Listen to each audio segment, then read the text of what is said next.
Um, I do want to start by sending our thoughts and prayers to Daryl Drake's family, who passed away this morning, and anything that we can do to support Sheila and his daughters, we certainly will. But Coach Drake was a mentor of mine and someone that I kept in constant contact over the years, and just praying for him and his family.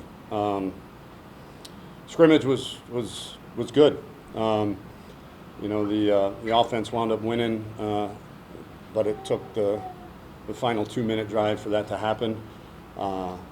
Defense kept it close with some disruption in the backfield. They had a lot of TFLs, and I thought they did a really good job on third down. So I'm very, very pleased with where we're at after 9 practices. Injury update, Keontae Ingram tweaked his knee, Caden Stearns rolled his ankle. So the on-field examinations look promising, but obviously we'll know more once we get those guys evaluated. Questions? You say the on-field looks promising, just no one's told you that, hey, this could be a major deal with either one of these guys? No, I mean, without X-rays, MRIs, all that stuff, they wouldn't. I mean, unless it was catastrophic. Sure. How would you gauge just the overall effort level and just the energy and intensity? It was awesome. Our first day in pads was great. Then we went what we call Longhorn gear, which is shoulder pads. I believe that was Wednesday.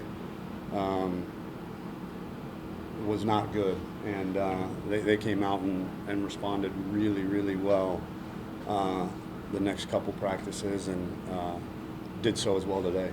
Coach, you have Kirk Johnson now, and now Keontae. So is it Jordan, Daniel Young? Is it other people that you've thrown in there? No, obviously the guy that we talk about is Jake Smith. It wouldn't be fair for his development at H right now to go be the third-team tailback. Just to spell people. So we've got a couple walk-on guys that are doing a really good job. They know the offense and perform well. But if this is something that carries into the season, then we certainly have to figure something out, because you're not going to survive with 2 scholarship tailbacks. Do you put those guys in non-contact for the time being, just until the other guys get healthy? No. Coach Orlando talked yesterday about wanting to see his linebacker perform without him and the other coaches being there to guide on the field. How do you think that group did today overall? Yeah, I felt them. I obviously got to watch the film, but I felt Joe Osai, I felt Jeffrey, I felt Deli. I did feel that there was it got a bit chaotic when the offense sped the tempo up. So we've got to settle ourselves down and get that fixed. But when they knew the call and knew the formation and had an opportunity to line up, I thought they did a really good job. What did you have the cornerbacks today? Hang on a sec. Hey, can you go check on TD? He keeps calling me. He probably doesn't know where I'm at. What's that? The cornerbacks. What do you see out of them today? Corners? Yeah, corners. Up and down. I thought they did well in run support. We caught some 50-50 balls on some guys that I think we need to do a better job of playing the ball in the air. But again, I thought their run support was good, and assignment-wise, they didn't turn anybody loose. But some of those 50-50 balls we got to play a little bit better. Play the quarterbacks today? Good. No issues. Talk to us about the tight ends a little bit. They're going to always be something you really need to rely on. Cade, Reese, how they fit those. Yeah, I think Cade is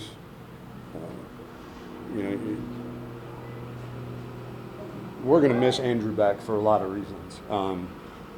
He's a 2-time captain, first-team all-conference guy. So those aren't easy shoes to fill, but love what Cade's doing. He made a great one-handed catch in the end zone today, and you know, he's 248, 250 pounds now, and Reese continues to get better. You know, he's a guy that, you know, you forget he's you know, he's just going into his second year of playing, you know, redshirt sophomore. So he continues to get more and more physical.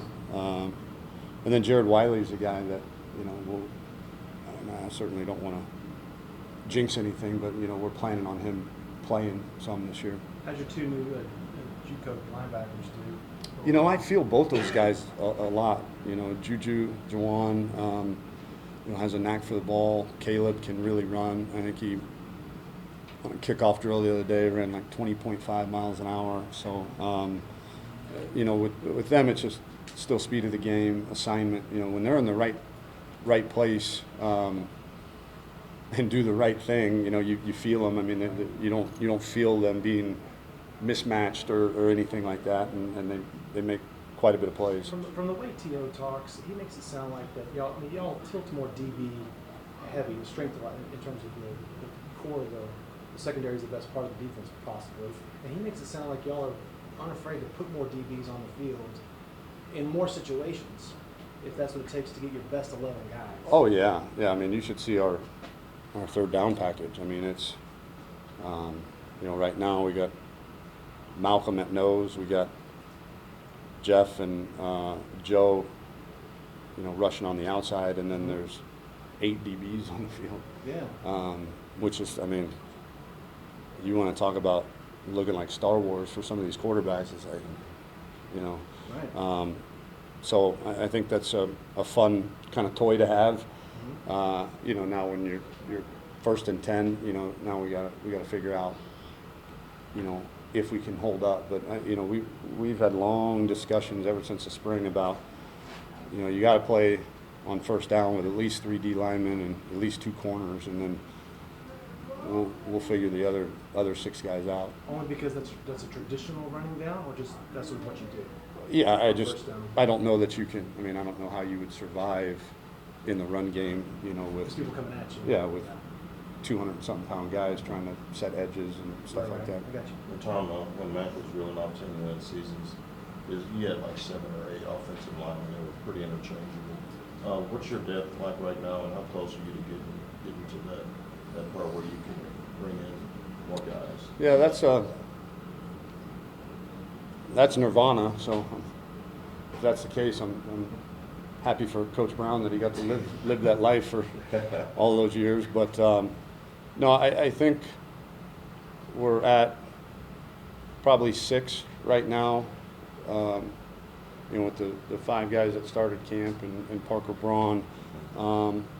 But Tope Amade is making progress. The 2 young tackles are making progress in Reese Moore and Christian Jones.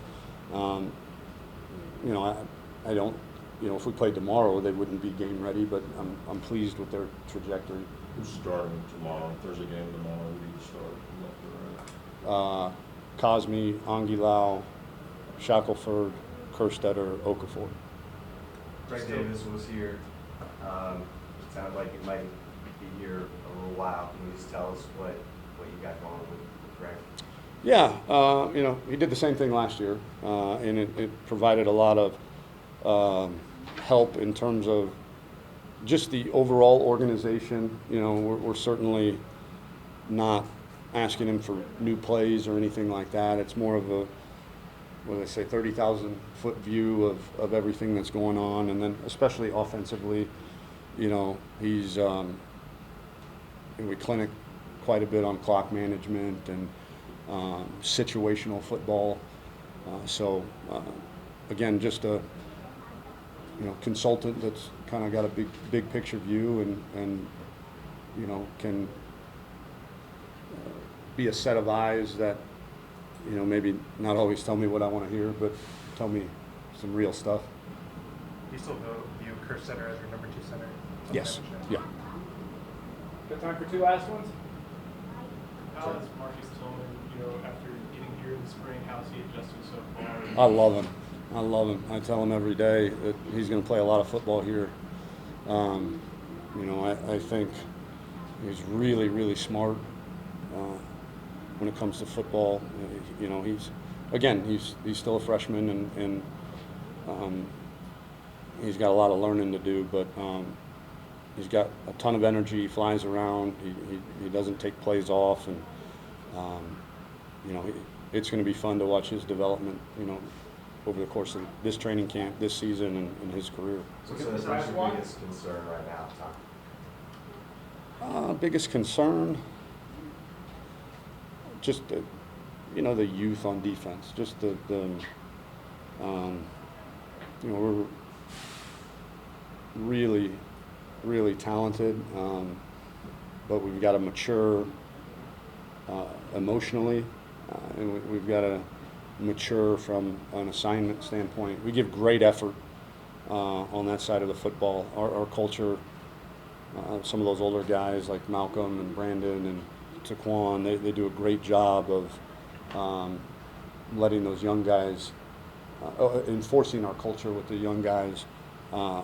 We just got to, again, it's practice 9. A lot of these guys haven't played a lot of football, so I'm not too concerned, but you asked me what my biggest one was, and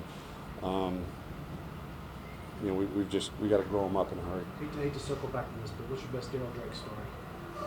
In '98, you told me before that you just sat there in Greg's office and just soaked up everything that Greg said. Yeah. So he was there. I'm sure you were soaking up everything he said too. Yeah. And a couple Daryl Drake stories I can't tell. Yeah. I don't know. Ask me again, and my mind's elsewhere. Sure.